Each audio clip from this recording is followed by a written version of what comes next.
Aujourd'hui, on va faire une petite vidéo sur les chest to bar. Donc la dernière fois qu'on a fait un movement review, c'était sur le rameur. Avec la technique au rameur, on avait fait une comparaison entre Jérémy Azou et Willy George. Et on avait choisi Jérémy Azou comme référence car c'était un athlète olympique d'aviron. Étant donné que le butterfly sur les chest to bar, c'est quelque chose d'assez nouveau dans le sport et que ça n'existe pas en gymnastique olympique, on a choisi comme référence Noah Ohlsen, étant donné que c'est en crossfit, en gymnastique de crossfit, c'est un des meilleurs. On l'a pris lui comme référence. D'accord? Et on va comparer à Théo et moi, deux athlètes, excuse my French. On va d'abord décortiquer évidemment la technique de Noah Ohlsen sur les chest to bar, prendre des points de repère anatomiques par rapport à la barre et vraiment décortiquer le mouvement pour voir comment il réalise et comparer à moi et Théo. Okay? Donc on va commencer avec Noah Ohlsen.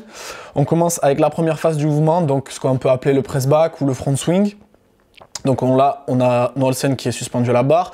Donc on voit qu'il ne tend pas les bras tant qu'il n'arrive pas à peu près menton au niveau de la barre, ou même on va dire visage au niveau de la barre.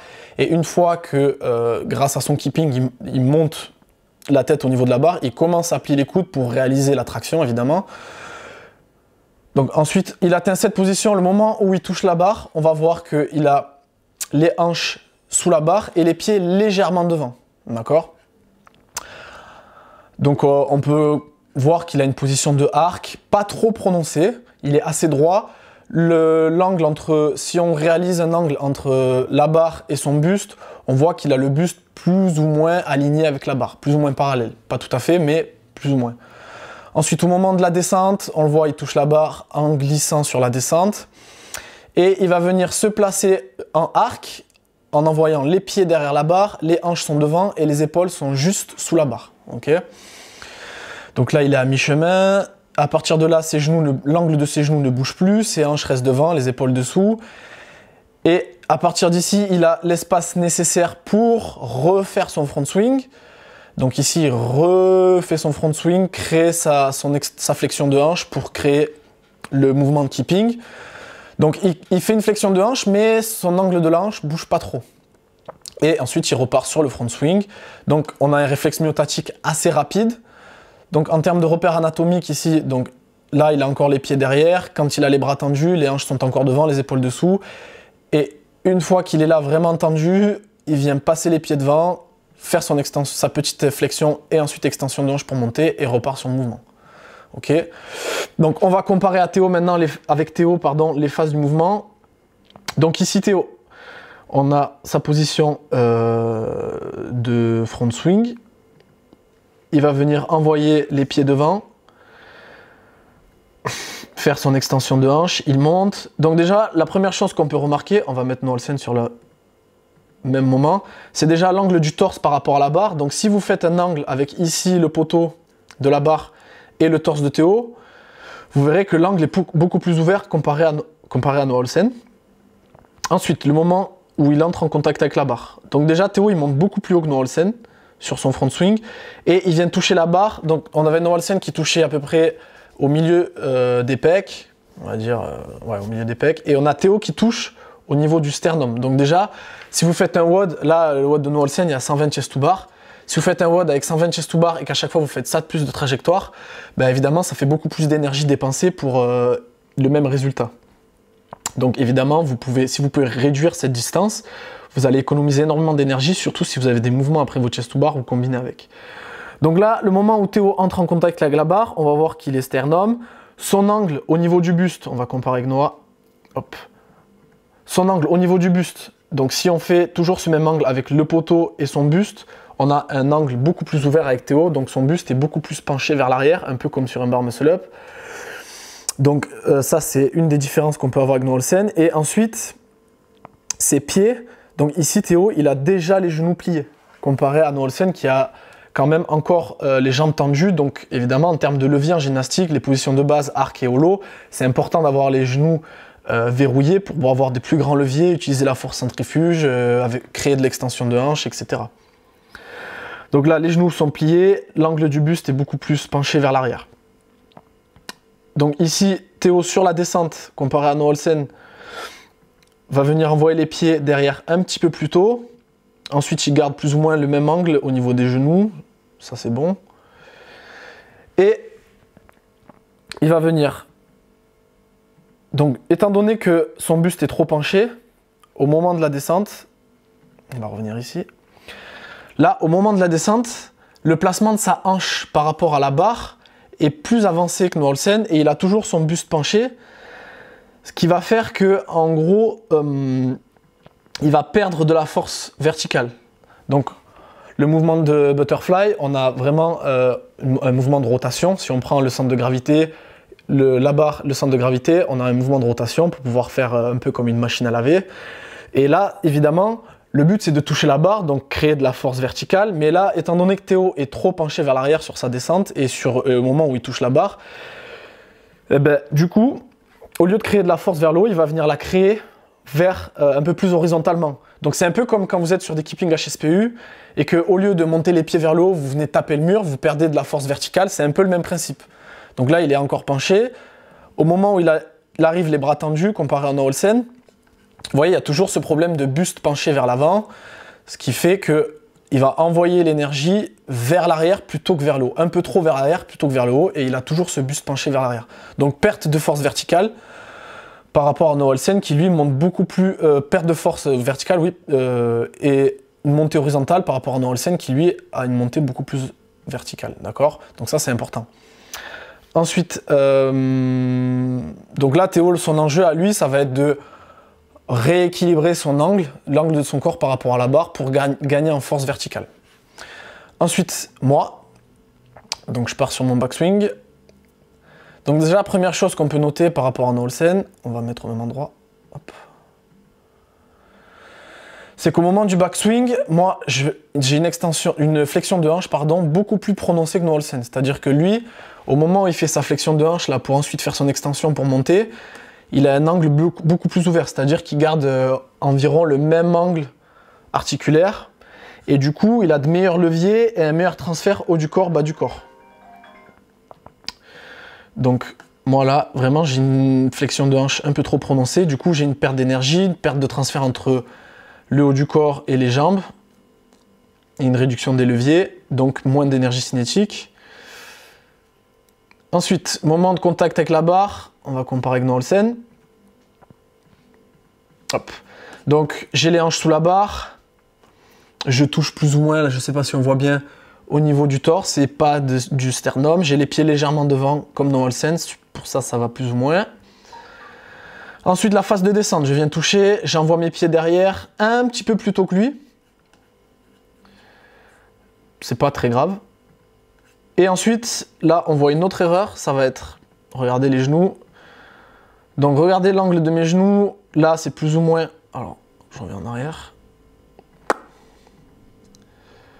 Donc là je viens plier les genoux quasiment à 90 degrés. On va remettre Noah Ohlsen. Donc Noah Ohlsen aussi, mais c'est un petit peu moins prononcé, ça c'est une erreur qu'on peut corriger. Évidemment, si vous pliez les genoux, en gros, au moment du fouetté, vous perdez du levier. Donc en gros... Vous avez, si la distance est plus courte, vous arriverez moins à appliquer vous aurez moins de force sur la force centrifuge. Donc plus le levier est grand, plus la force centrifuge est forte. Si vous pliez les genoux, du coup le levier il se fera de la barre jusqu'à vos genoux plutôt que de la barre jusqu'à vos pieds. D'accord? Donc là on a une réduction des leviers, donc moins de force centrifuge, moins de force cinétique pour pouvoir renvoyer l'énergie sur la flexion extension de hanche sur le keeping. Donc ça c'est une erreur qu'on peut corriger en restant un peu plus tendu au niveau articulaire. Et ensuite, l'autre erreur qu'on peut noter chez moi, c'est les pieds. Donc vous voyez, si on regarde Noah Ohlsen, il serre les pieds sur le backswing, donc sur le front swing, pardon, il serre les pieds, et sur la descente, il va écarter les pieds. En fait, ça va lui permettre de créer une espèce de force centrifuge et de créer un fouetté. Donc ça, évidemment, c'est volontaire. Si vous faites beaucoup de chest to bar, vous verrez que ça viendra assez naturellement. Vous sentirez que en gros, vous écartez les pieds, vous les ramenez vers votre centre de gravité, ça va vous permettre de créer un petit peu plus de force. Donc là, vous avez Noah Ohlsen, il écarte, il serre. Moi, je garde les pieds écartés même sur la montée. Donc ça, c'est un défaut technique qui peut être corrigé avec évidemment du cueing, un peu de gainage. Et ensuite, ce qu'on peut noter aussi chez moi, c'est un réflexe myotatique. Donc en fait, sur la descente, lorsque vous arrivez en bas, lorsqu'on arrive en bas, bras tendus et qu'on repart, il y a un petit réflexe myotatique qui se crée au niveau des biceps, grand dorsal, grand pectoral. Donc ça, évidemment, ça joue, ça vous permet d'avoir plus l'élasticité musculaire, vous permet de renvoyer plus vite l'énergie. Donc moi, mon réflexe myotatique, on va dire mon réflexe élastique, il est plus lent que no Olsen. Donc là, le ralenti, il est un peu plus lent chez moi. Mais si vous regardez la vidéo à vitesse réelle, vous allez le remarquer tout de suite. Si vous regardez les athlètes qui sont bons en chest to bar et qui font beaucoup de volume, vous allez voir de suite que leur réflexe myotatique est assez bon et qu'ils renvoient très vite. Dès qu'ils arrivent en bas, ils renvoient très vite. On a l'impression qu'ils rebondissent. Tandis que des athlètes un peu moins entraînés, c'est un peu plus lent. Dès qu'ils arrivent en bas et qu'ils repartent, en disant que l'élasticité est renvoyée un peu plus lentement. Donc ça, évidemment, ça s'adapte en faisant des reps, des répétitions. Vous aurez des adaptations structurelles et des adaptations nerveuses. Et évidemment, il faut en être conscient pour essayer de renvoyer le plus fort possible et garder une certaine activation aussi au niveau scapulaire pour que le réflexe myotatique se fasse qu'au niveau des fléchisseurs du coude. D'accord? Si vous êtes relâché au niveau de la ceinture scapulaire et des muscles qui tiennent la ceinture scapulaire, évidemment, lorsque vous arrivez à avant en bas, vous allez avoir un relâchement trop grand et évidemment, ça empêchera ce rebond et cette restauration de l'énergie. Du coup, là, ce que je vais faire, c'est vous donner quelques exercices correctifs pour travailler son butterfly. Donc là, l'exercice que je vais vous montrer, c'est l'exercice que vous pouvez donner à un débutant pour apprendre à faire du butterfly et que vous pouvez donner aussi à d'autres athlètes pour corriger certains défauts techniques ou que vous pouvez faire même en warm-up pour vraiment intégrer de plus en plus le mouvement et l'avoir. Plus le mouvement est intégré, moins il se dégradera sous fatigue. Donc là, première étape, c'est le butterfly drop. Donc en fait, le but de cet exercice, ça va être de faire une butterfly et tout de suite de se lâcher sous la barre et de glisser sous la barre comme sur une butterfly pull-up. Et là, on va dire la clé de réussite de l'exercice, le point de performance, ça va être d'atterrir les pieds exactement sous la barre. Donc le mieux, c'est de tracer une ligne sous la barre à la craie ou avec un scotch comme vous voulez ou une ligne imaginaire. Et à chaque fois que vous réalisez l'exercice, vous devez faire votre butterfly, glisser et les pieds sous la barre. Évidemment, gardez l'alignement articulaire des genoux, les genoux tendus, un bon hollow, un bon arc. Ok. Ensuite, deuxième exercice, suite de la progression, ça va être faire un butterfly et renvoyer un petit keeping pour commencer à connecter les reps. Donc là, on attrape la barre, butterfly, on passe dessous et là on renvoie de suite un petit beat swing. Ok. Donc là, point technique, ça va être de réussir à connecter les reps entre elles. Vraiment, il ne faut pas qu'il y ait de temps d'arrêt entre la rep en butterfly et le petit beat swing. Là, de suite, on renvoie. Okay. Ensuite, troisième progression, ça va être de faire butterfly plus keeping chest to bar ou keeping pull-up. Donc la même chose, j'attrape ma barre, je fais mon butterfly, je garde des bons alignements articulaires. Ok, je viens glisser et je renvoie de suite sur un keeping. Donc là, le but, ça va être de commencer à vraiment connecter les répétitions, pas de temps d'arrêt entre la butterfly et la keeping, et au fur et à mesure que vous êtes à l'aise, vous pouvez enchaîner le complexe ou passer sur du chest to bar, etc. Ensuite, pour des sujets plus entraînés qui ont intégré le mouvement, mais qui n'ont pas encore un mouvement très économe ou très efficace, le mieux, c'est de les filmer, comparer avec un athlète comme par exemple Noah Olsen et vérifier si les alignements articulaires sont là au bon moment, les placements des épaules, des hanches, des pieds sont là au bon moment, s'il ne plie pas trop les genoux, s'il a les jambes serrées au bon moment, etc. S'il ne monte pas trop haut et ensuite lui donner du cueing en fonction de défauts que vous voyez sur la vidéo. Je sais que les butterfly chest to bar, c'est un mouvement assez nouveau dans le sport et évidemment, pour les coachs, c'est pas évident à coacher parce que c'est pas comme un mouvement d'haltéro où il y a 100 ans de pratique et que du coup, le savoir de coaching s'est construit au fur et à mesure des années. Le butterfly, c'est encore assez nouveau. Du coup, la meilleure chose que vous pouvez faire, c'est prendre des athlètes qui sont bons sur ça et qui sont très propres, prendre vos vidéos à vous et comparer chaque phase du mouvement, quelles sont les différences. Jouer un peu au jeu des 7 différences comme on jouait quand on regardait les paquets de céréales. Ensuite, des séances types pour améliorer cette butterfly chest to bar. Donc pour un débutant, ce que vous pouvez faire, c'est exercice butterfly drop, comme on l'a vu. 3 séries de 4, entre 4 et 6 répétitions. Pas faire des séries trop longues pour vraiment garder de la qualité. Une fois que l'exercice est bien assimilé, passer à la progression suivante, butterfly plus beat swing. Et ensuite, une fois que cette progression est bien assimilée, butterfly plus keeping. Et ensuite, butterfly enchaîné. Si votre athlète a du mal sur une progression et il n'arrive pas à comprendre le mouvement, vous le faites revenir sur l'étape d'avant, travailler encore un petit peu et revenir sur l'étape d'après. Ensuite, ce que vous pouvez faire, toujours pour une séance pour les débutants, accumuler 40 pull-up butterfly avec priorité sur la qualité et pas sur le temps, d'accord? Vous faites une progression de semaine en semaine, vous rajoutez 10, 15 reps en fonction du volume qu'il est capable d'encaisser. Vous pouvez commencer par 30, ensuite 40, 50, 60 au fur et à mesure des semaines. Ou en EMOM, avec EMOM 6 reps, 8 reps et faire une progression sur les répétitions.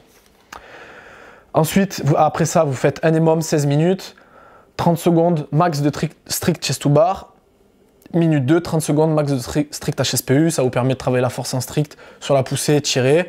Strict chest to bar, ça sera mieux de faire travailler des strict chest to bar plutôt que des strict pull-ups si vous voulez faire progresser sur les strict chest to bar. La dernière amplitude ici, elle est importante. Si l'athlète n'y arrive pas, donnez-lui un élastique et au fur et à mesure des semaines, évidemment, réduisez cet élastique jusqu'à ce qu'il arrive à faire un strict chest to bar au poids de corps. Ensuite, pour un athlète plus avancé, donc en échauffement, du travail technique, avec évidemment s'il a des problèmes d'amplitude fonctionnelle, de mobilité, lui donner des travails d'extension de l'épaule, flexion de l'épaule pour qu'il ait vraiment une bonne amplitude de l'épaule. Et ensuite, 3 rounds de 3 strict pull-up le plus lourd possible, lesté. Repos 30 secondes, enchaîné avec 1 minute AMRAP chest to bar. Repos 3 minutes. Là, vous pouvez créer une progression sur le temps, sur l'AMRAP, 1 minute chest to bar, ou sur le poids, sur les strict pull-up lestés, ou même sur les deux, ou le nombre de passages. Et ensuite, en deuxième partie de séance, behind the neck strict pull-up, EMOM 10 minutes, 30 secondes max rep. Donc l'intérêt du behind the neck strict pull-up, ça va être de créer de la force sur cette amplitude. Donc l'extension des épaules ici, elle est très importante sur les chest to bar pour éviter une erreur technique qu'on voit souvent, c'est l'hyperextension dorsale pour aller toucher la barre. Normalement, votre front swing doit vous permettre d'aller toucher la barre et de rester droit et de ne pas trop exagérer l'extension dorsale. Si vous exagérez trop l'extension dorsale, vous allez avoir le même problème que Théo, vous allez vous retrouver trop penché par rapport à la barre et évidemment perdre de la force verticale. C'est tout pour aujourd'hui, j'espère que la vidéo vous aura plu, à la prochaine.